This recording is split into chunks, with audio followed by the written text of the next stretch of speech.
Well, look at this handsome fellow. Two big eyes, little sad face. Now this is actually that Chinese alarm, and it's been a long time since I recorded a video, to the point where I can't actually remember what I was working on before I stopped. Because I actually have multiple YouTube channels. This is one of them, and I've been focusing on the other ones for a bit, which is quite unusual. This is usually my priority, this channel here, but it's been really hot, and it's only just got to the point where I'm actually comfortable sitting in this room again without being too hot. So I'll get into it, and hopefully I can remember how this goes back together, because it is disassembled right now, all cleaned. I think the last video took off just before I cleaned it, which is what I usually do. So this one will be reassembling the parts, and hopefully by the end of this video, it might take 1 or 2 videos. 1 if it goes well, 2 if it gets a hold back. Usually it's about half and half really. Sometimes it goes well, sometimes it takes a bit longer. But this is not the first time I've reassembled one of these movements, so hopefully it'll go back together quite smoothly, and you can witness my amazing strategies. Sorry, there's a crumb on the screen. Witness my amazing strategies at and methods at reassembling shiny metal things. So inside here, I don't know why, just to keep the dust off everything, I've just put the bits in here. These are all cleaned. Ooh, big mainspring. That's quite big mainspring. That's for the top. And this is the dial. It's a good way to store things when you're not working on them, actually. This, I don't know if it's supposed to be split or not, but I don't have any glue, so I'll just have to leave it as it is. I'm sure if I put it back together, then it'll all hold itself well. But over there, we have the glass, the all-important glass. Actually, the glass is probably the least important part of the clock, although it does help keep the dust off. And the case and the hands. So I will put those there, like that, and hopefully the luminous paint will not fall out and become airborne, which is not a good idea. So if we just look at these plates, we can see, I did examine these, but it's always good to just check for any oblong worn holes or date stamps or any numbers pressed in there. That might give you a bit of insight into, more about the clock. I don't think this one has any special markings in it whatsoever. Sometimes up here, this is the back, up here in this corner they have something stamped there like a date, but this one doesn't seem to. Another spot you can look is the tails of the mainsprings, and I don't think this one has anything interesting in it either. Sometimes you can have Chinese characters stamped in the end, or a date code as well. But nope, nothing in this one at all. All we know is that 7-star, I don't know, I don't even know anything about 7-star. The only thing I know about 7-star is it was a name used on some alarm clocks. I do know it was definitely made in China though, or at least the back was. Yeah, there we go. And it is very much a Chinese design. Or is it? I don't know. I assume it's, when you think of Chinese stuff, I hate to say it, but a lot of the time, the Chinese would take something and make it their own. But I don't see why they couldn't have come up with their own movement. Why not, It's a stigma. And let's look past the stigma and think, you know what? I reckon this movement was designed from the very scratch by some talented Chinese engineers, and I don't see why not. So there we have it. Although I don't know the real facts. I don't know the facts. Maybe that was wrong. Maybe it was right. But how will I ever know if I don't know? So make of that what you will. Anyway, oh, that's gross. Don't do that. Let's reassemble this then. So I'll bring my little tray of bits. I cobbled everything together apart from the balance wheel, which is fragile. Though it has hair on it for some reason. Let's take that off. I'll put that there just to remind us it's there. And let's look at the bits we got. So if I just tip them all out, we have the second wheel. That probably goes in quite soon. We also have the centre wheel, which probably goes in soon as well. So I'll put these bits in because I believe they go in first. What I'll do is I'll put a little bit of oil in there. The tiniest smidgen. Don't know how much a smidgen actually is, but it's probably that much. And then we've also got this, which would normally be the centre wheel, but it's actually not in the centre, so it's just a wheel. And it goes the other way up. And on the other end of it is something rather extraordinary. Actually, does this even go this way up? Because I just noticed there is something happening. I think it went the other way up, actually. There we go. Oh yeah, it did. And on the other end of this was a little pivot pinion, but I won't put that on yet because it can go on just fine with all the other bits in there, and I don't want to put something in when it shouldn't go in yet. And we also have to attach these main springs onto their arbors. Make sure you put it in the right way. There's one. And these springs did expand quite a bit. I reckon this will run really, really well when it's together. It's got jeweled pivots in it. This, I assume it goes around there. In fact, I'm very confident that it does. The confidence does not necessarily mean correctness.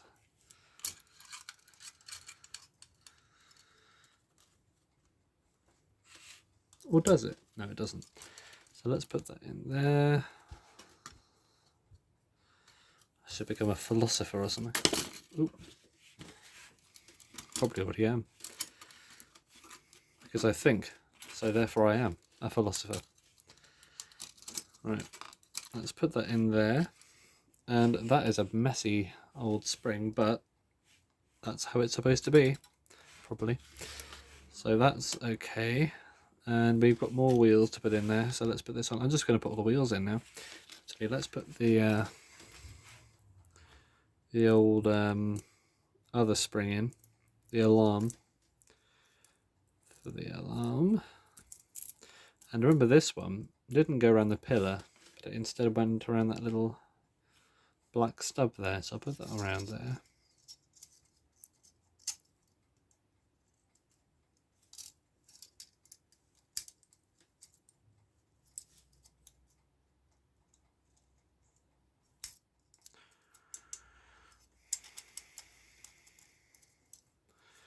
Okay, and let's put this pesky thing in there because these always get messed around. Alarm escape wheel, in a way. And we also have the alarm hammer, but I don't know if that goes in yet. I think I'll put that in last because the videos I've seen of people reassembling these movements, the ones with the hammer going through the top, and not just these movements, a lot of top bell alarm clocks, they put the hammer in afterwards, so we'll see how that works out. I'll put the rest in first because I can sort of shimmy it in. We got this one, really nice brass wheels, no complaints.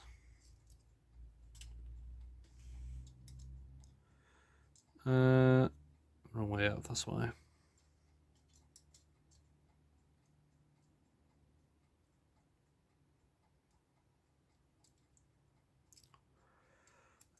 And we should be okay, although I foresee a little bit of stubbornness. There we go. Okay, that was pretty good. Lined up, not going to break. Famous last words. Now we got this escape wheel, which is weirdly near the middle of the movement. And then the old pellets. So let's put those in there. and we should be going well. Those are there. Is that the right way up? I assume it is. Bend down. Yeah, that's the right way up. And what else? I think we can put it back together now. So yeah, let's hope this goes all right. Put the long pivots in there first. Oh, okay. Right, let's backtrack a little bit. That has not happened before. Well, not in a long time, anyway.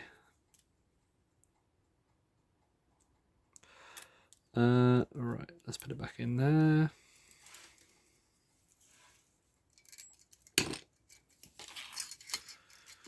Nothing new though.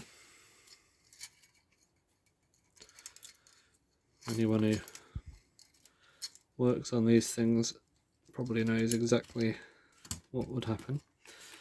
Right, let's put everything back where it was before it all got misplaced. Oh, misplaced.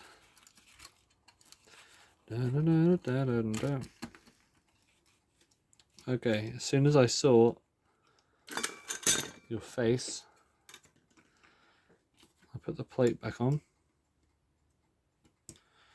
and hopefully we never have to do that again. I mean, the point of, it's not the best way to look at it, because I'll explain in a second why, but the ideal thing is you put something together and you won't have to put it back together again ever, or take it apart again ever. Well, not for a while anyway, not until it needs another look at. Now, when you put pressure down, don't put too much down until everything's lined up, because if you start tightening stuff down when all these wheels aren't lined up in their holes, then you'll have a few broken pivots on your hands. And that is a situation that basically means, unless you have a lathe and know what you're doing, unlike me, you're done for, really. That's a clock that'll be broken for a long time. Or unless you have any other means that I'm not aware of, where clock pivots can be restored, but I think a lathe is the only way to do it, really. Well, I mean, getting spare parts, of course, is an option. That's what I usually do, because there's no way I'm going to repair a pivot without any tools. And who even has a lathe anyway? Right.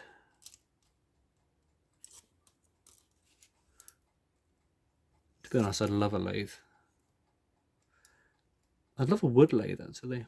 I mean, although I work on stuff like this, I'd love the idea of setting up a little Etsy shop or something with hand-turned candlesticks. But that's a dream out of reach for now, although I'll think about it. I've got other things to do.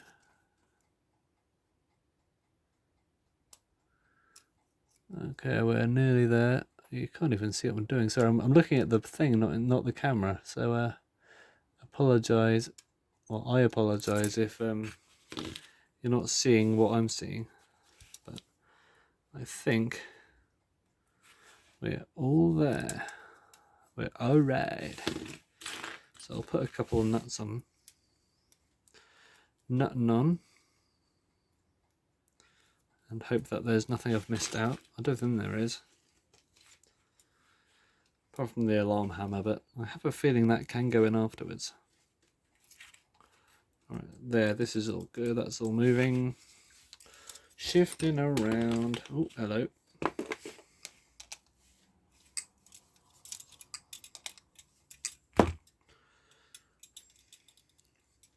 Alright, let's see if we can put the alarm hammer in now. So I'll just undo this one a bit.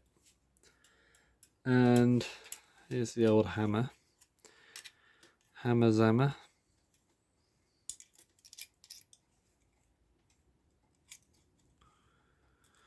That's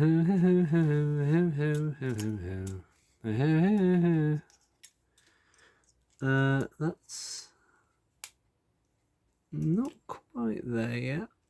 I feel like if I do it at the top first, then I can take advantage of the flexibility in the brass a little bit better. And yeah, we're there. Nearly. There we go. Alright, hopefully that is, I don't know what that extra bit's there for. Probably find out later. Oh, it's an upside down. Okay. How very useful. Right, let's take this back out again and put it in the right way up. And that piece of brass is obviously, not brass, that piece of black metal, that wire bit, is obviously for the trip spring, because it now lines up with it, which it didn't before. Or is it? Yeah, I presume it's the trip spring. Okay, so let's tighten it down, and then we can wind it up a bit to clear these massive springs out the way a little. Then install the balance wheel and the alarm, not in that order, and you should be good to go. I've probably got some sockets that fit this. Probably. And this one.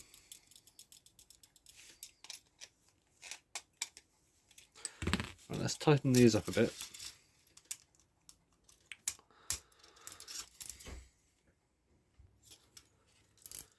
So a nice anti-clockwise wind.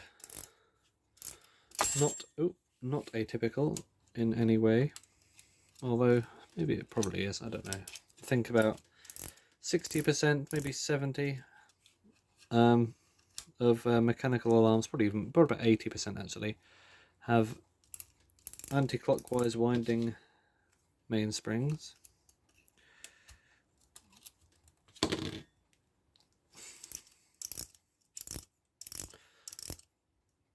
I don't know why that's always the way, although if you think about it, I suppose it has to be, doesn't it? Because well, it depends. It depends on what kind of springs they use. If they use open springs like this, and it's a 30 hour, then if the this is not a great example, let's get a better example of a movement that would obey this rule. So here we go. These are nice West clocks. If the spring, if it's a 30-hour alarm, then most often you have one wheel with the spring on it, and that goes directly into the center wheel, nothing in between. So if the center wheel has to rotate clockwise on the face, so the hand's going that way, then the spring must unwind that way. And if it unwinds that way, then it winds up the other way. But if you've got a spring barrel, that's different, because instead of having the center of the spring move when you wind it, the barrel, actually that's not true. Lots of barrels have the center of the spring wind anyway.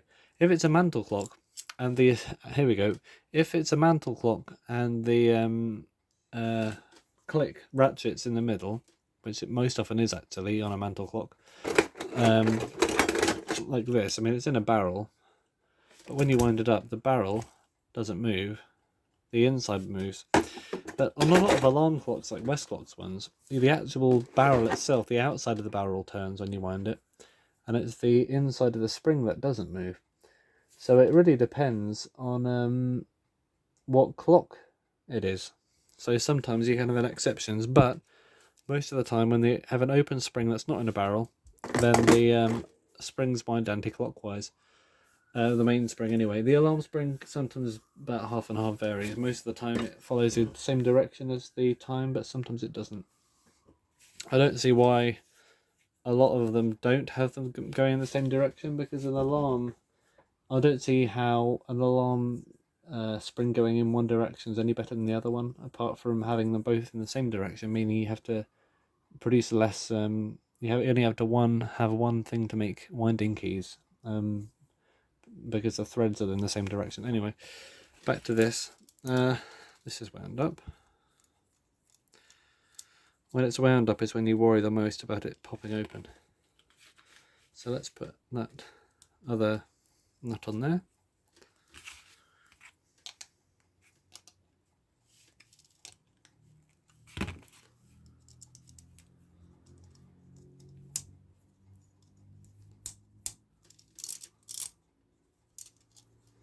And hopefully, if it all closed again, oh, okay, we got a wandering spring going on.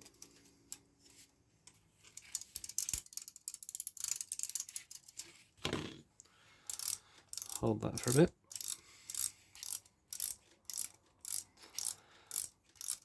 And here we have the alarm.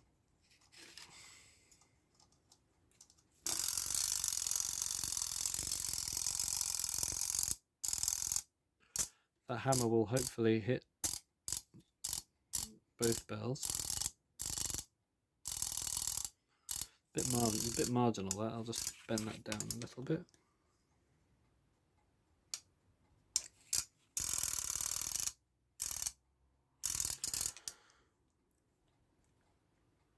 The all-important fine adjustments. There we go, that's better. Of course I've got nowhere to stop this now, so I'll just hold on to it. So let's see if the escapement functions. Oh yeah, it does. Function quite well.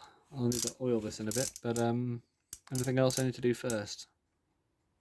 I'll install the alarm actually, because that's quite heavy duty stuff. So I'll put this pinion back on, and that goes on there. It should go on without any issues. I'll just hammer it on in a sec. Right, I've got the famous grammar, and if we put one end of this silver pivot into the anvil, and the other one, excuse the noise. What can I use? Usually use a socket for this, but I can't find any more sockets.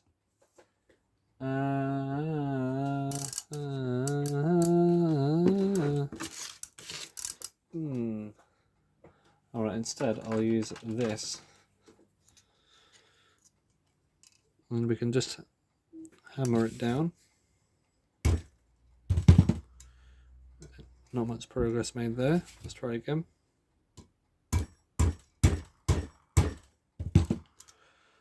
Okay, a little bit of progress. I think we can go a little bit better than that though.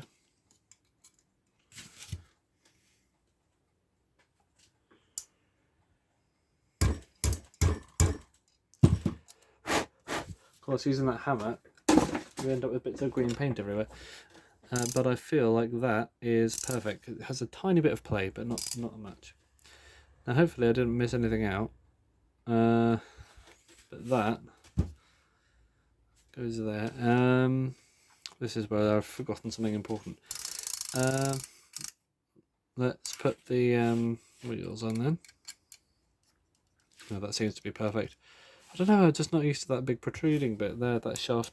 I don't remember if it usually sticks out. I suppose it does because it lines up fine. There's probably a washer that was here, so I'll put that on there. Usually there's a washer under there. Not that one though. That one on there. That looks right. Still lines up though. Very good. And then we got the all famous finger of death. It's a bit bent actually.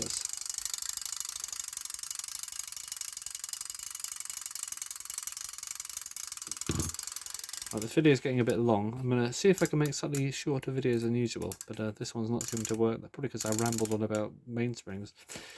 Let's put this in. Don't know if this goes on yet. Don't think. No. This goes on as well, doesn't it?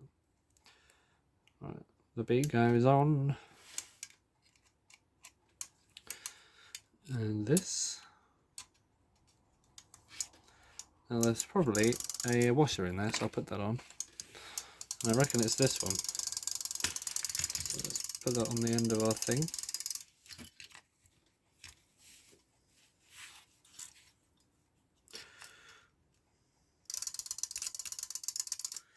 Does that work out?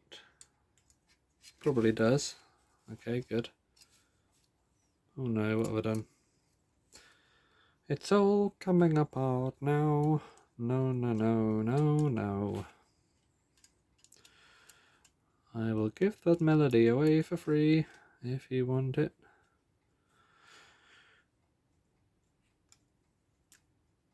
Right. And we're nearly there. I'm just trying to line up the end of the shaft. I can see it, but you probably can't, because I have good eyes and you can't see. There we go. There we go. There we go. There we go. There we go. And before we put the bracket on, let's go to the other side, put our famous twiddly spring. And I think that's it. Was there a washer there?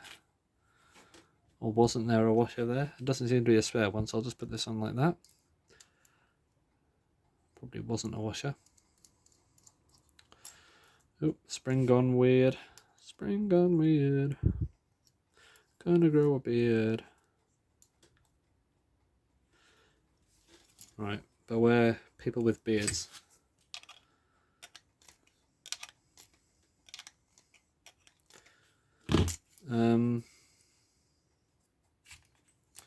And then on here there was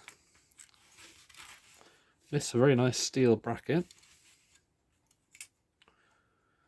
Am I going ahead too much? What's that screw for? I don't know. Oh well.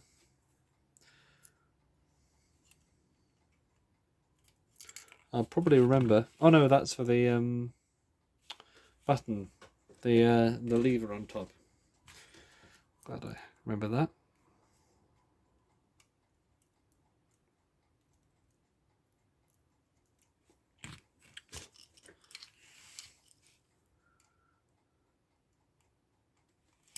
Oh, is this the bit that'll be frustrating?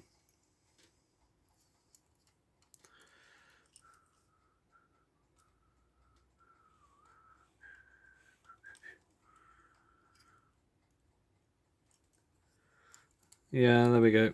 Alright, that's all good. So before I put the hairspring in, it looks like I'm going to run out of time. So thanks for watching, and see you in the next video.